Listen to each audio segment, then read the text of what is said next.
So, let us come to a topic. You might have heard about this hijab controversy, and in that the court was telling about something. What is that? Reasonable accommodation. Heard of that?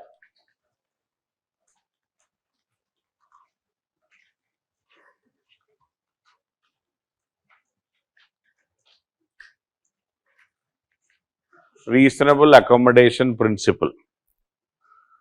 Okay. So, in fact, the question could be, what do you understand by reasonable accommodation principle? Where is it used and why is it used? Something like that. Okay.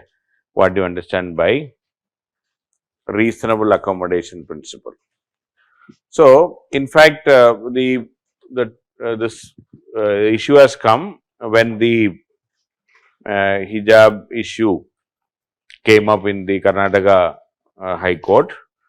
The criticism is High Court did not use this reasonable accommodation principle. It should have been using it rather than saying that all of you should come in the same dress or it should be this uniform. But as I was mentioning earlier also, generally if we are questioning about the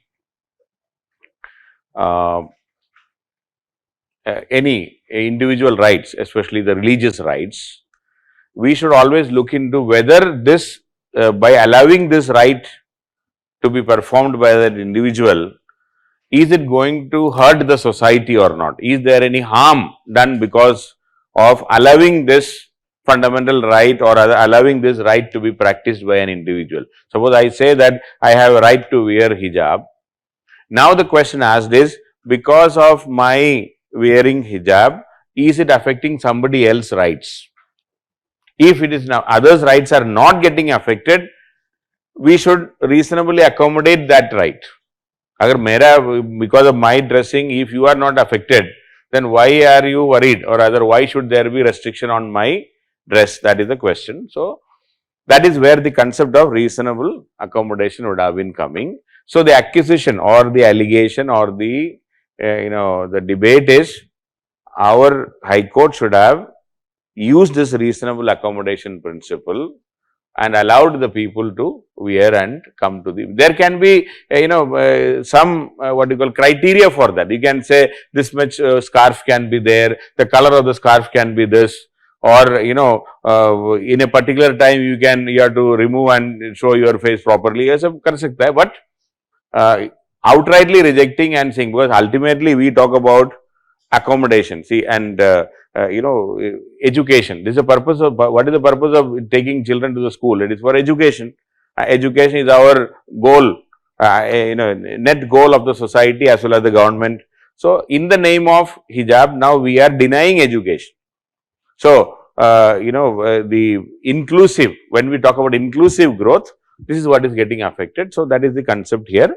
So, reasonable accommodation principle could have been used. So, that is how it has come. So, now this philosophy, now what is this philosophy? The philosophy of reasonable accommodation, it promotes equality. Okay, reasonable accommodation principle or this philosophy promotes equality. It allows positive rights to be granted. It allows positive rights to be granted. It prevents, now the third point is, one is it promotes equality, second it allows positive rights to be granted. Number 3, it prevents discrimination based on disability.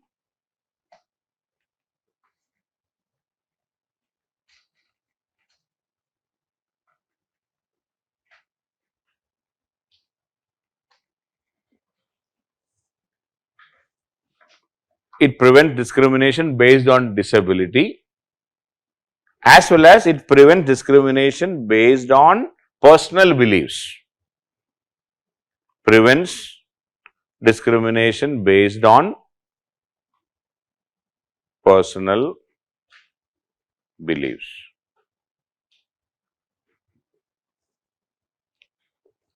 discrimination based on personal beliefs. In fact, this this concept of reasonable accommodation has come up in the disability rights.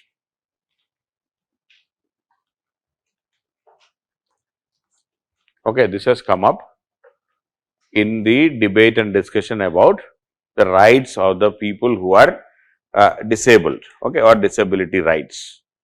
And according to the UN Convention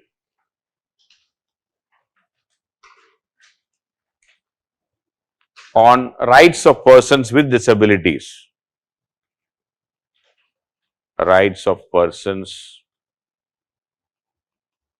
with disabilities, it defines reasonable accommodation, and it says it is a necessary and appropriate modification and adjustments. It is a necessary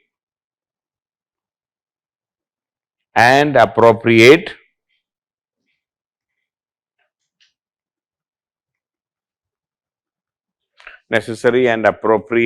modification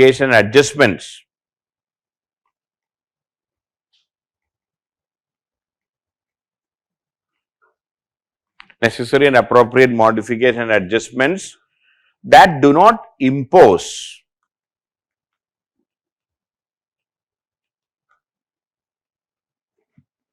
a disproportionate or undue burden.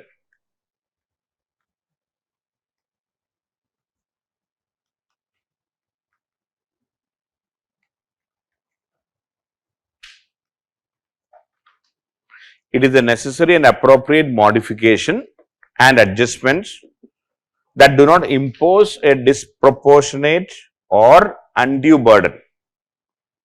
Okay. So, even in International Labour Organization ILO guidelines, they talk about reasonable adaptation in workplace. Okay, it talks about, ILO talks about reasonable adaptation in workplace, so that persons with HIV, AIDS or other disabilities can participate in employment. Okay, reasonable adaptation in workplace, so that persons with HIV, AIDS or other disabilities can participate in employment. Reasonable adaptation.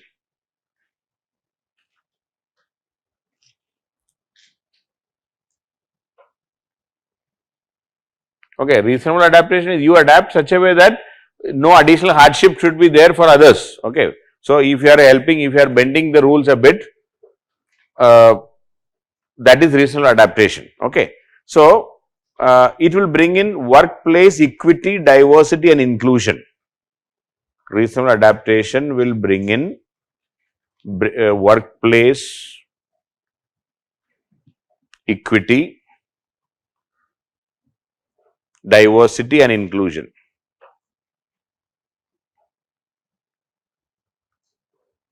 Workspace or workplace equity, diversity and inclusion.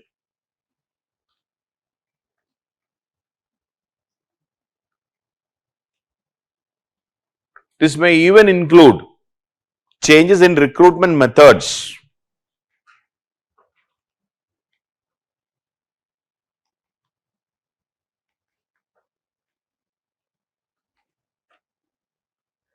Okay, this may even include changes in recruitment methods.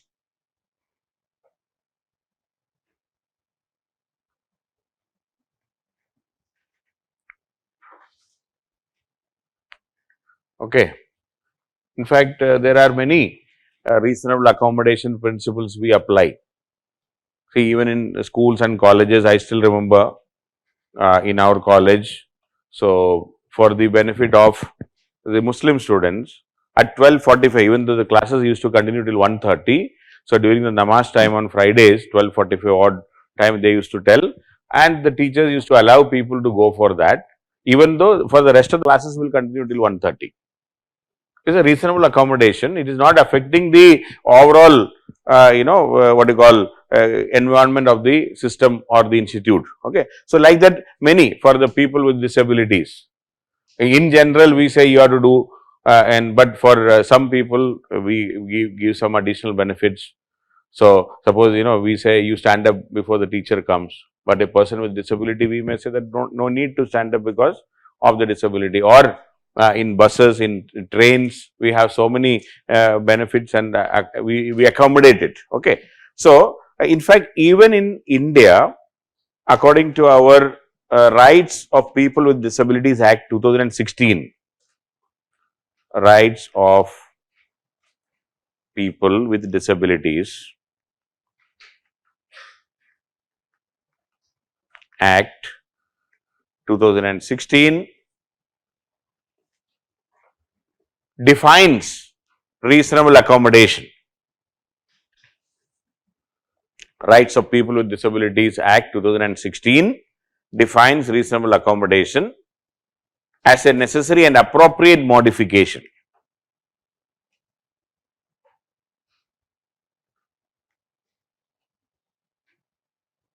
Necessary and appropriate modification, without, of course, imposing any disproportionate burden on the system. Okay, that is the whole idea. In fact, there are two cases in India where reasonable accommodation was accepted by the Supreme Court. Okay, this is one was Jija Ghosh versus Union of India, 2016 again. In this case, the Supreme Court awarded a compensation of 10 lakh rupees to a passenger with cerebral palsy. Cerebral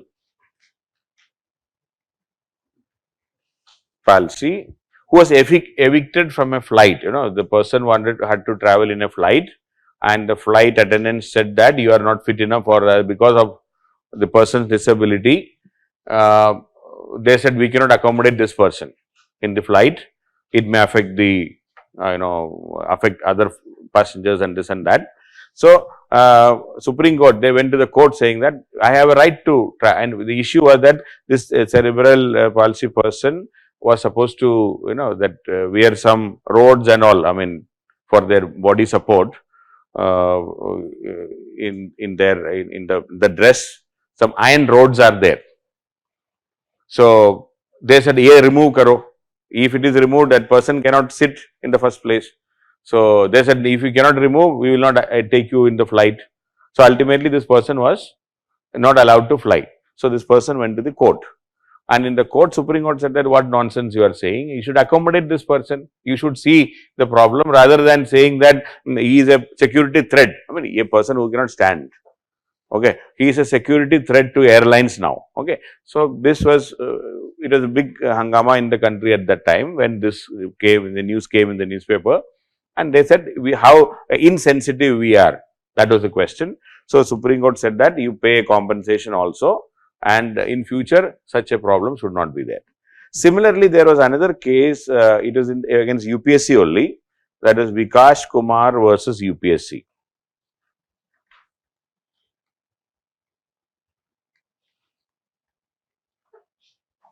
Okay, this is about the main exam. Okay, a person who was appearing in the main exam, again the issue was reasonable accommodation. His problem was that he has a problem called dysgraphia.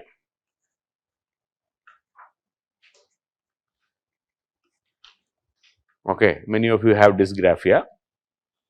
क्या है dysgraphia?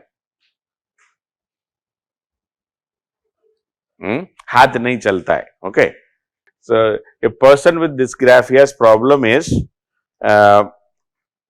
writer's cramp. Okay, हाथ cramp हो जाता है. that's actually a problem, dyslexia type. Na? So, there is a person cannot write after some time. Shuru ho jayega, but the hands get cramped. So, he approached the UPSC saying that I have a problem of dysgraphia. So, I need a script writer, or rather somebody who can what you call scribe. A scribe can be given. He will have to dictate and somebody else will write the answer. Okay. So, that is that facility is available, but only for those people who have visually impaired people. Unko alag se dega. And more than that, there is some criteria. You should have more than 40% impairment in eyes also. Like that, there are conditions approached.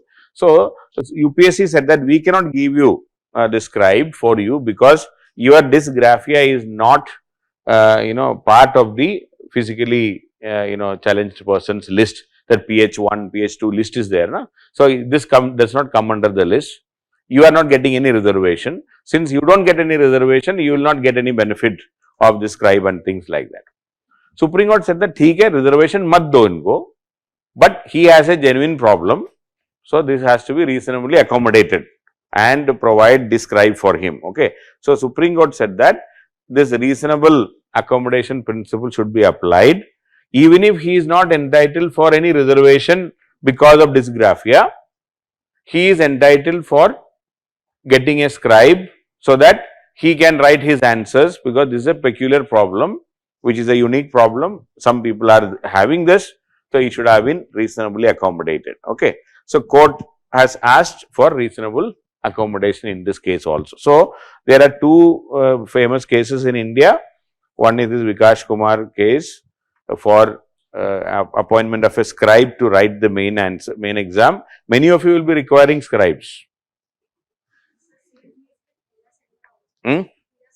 Ira Singhal's case was not about scribe, no? I don't know whether she had but her case I think was that she was not given IAS even after getting first rank.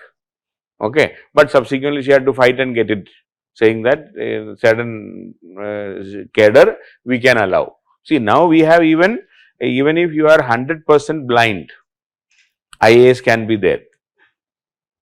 Okay, the people who are 100% blind, people are also eligible to get IAS. I know our own student, 109th rank aaya tha, she was 100% blind.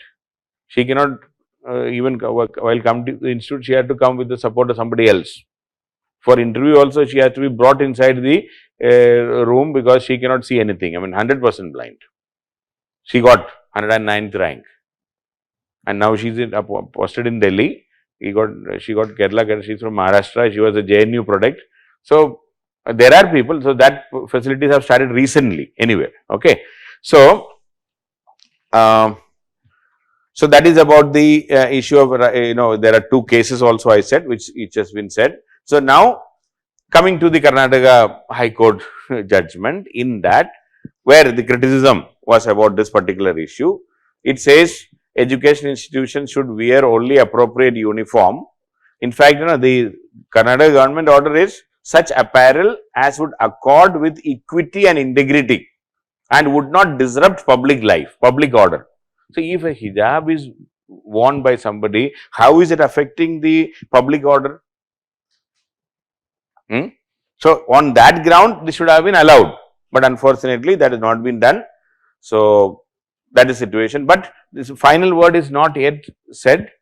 We can wait for Supreme Court also to say maybe similar thing, but at least we will hear. So, we have little faith in all these things these days, but still let us hope Supreme Court will come up and apply this, at least this principle, reasonable accommodation principle, and say, see, in hijab case, that is what many experts are saying, there is no need to check whether hijab is an essential part of religion or not.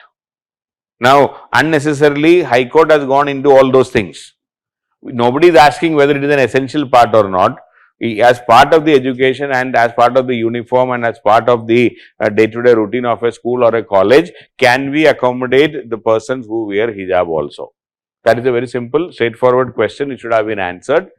उस जगह पे now this court has looked into whether hijab is an essential part of the religion and what not, and end result is they said whatever answer they were giving, which is not acceptable to us right now. Anyway, so let us wait for the Supreme Court verdict to come. So there are many instances where somebody else is saying that an 80-year-old woman was forced to strip naked in Guwahati airport, saying that to check whether that rods inside the body is properly proper rod ek nahi check kiya. So there was a titanium hip transplantation was there. So she got to be properly checked. At least by seeing the age, these people could have been accommodating. This is a problem with our system. Sometimes people are very insensitive. They will only look at the rule, but rules are for the people and for the betterment of the society. We are not living for the rules. We are not living in North Korea. We are living in India, right? In a democracy, rules are supposed to be for us, for the well-being of the people, not the other way around. Okay. So anyway, so that's about this. So the question, as I was mentioning, the question can be, what do you understand by reasonable accommodation principle, and why was it in news, or what is your opinion on that? Definitely this should be included. I mean, that is part, is quite logical. No? This is a very reasonable requirement for especially people with disabilities or people with some issues like this HIV, AIDS, etc., or some personal belief also. As long as it is not affecting the society, as long as it is not creating a ruckus in the society, in a liberal society, we should be allowing it. Very simple, straightforward. You don't wear, but let others wear. If somebody wants, let them wear. What is our problem? Why should we be bothered about that unnecessarily? That should be the spirit behind this. Okay. So that's about reasonable accommodation.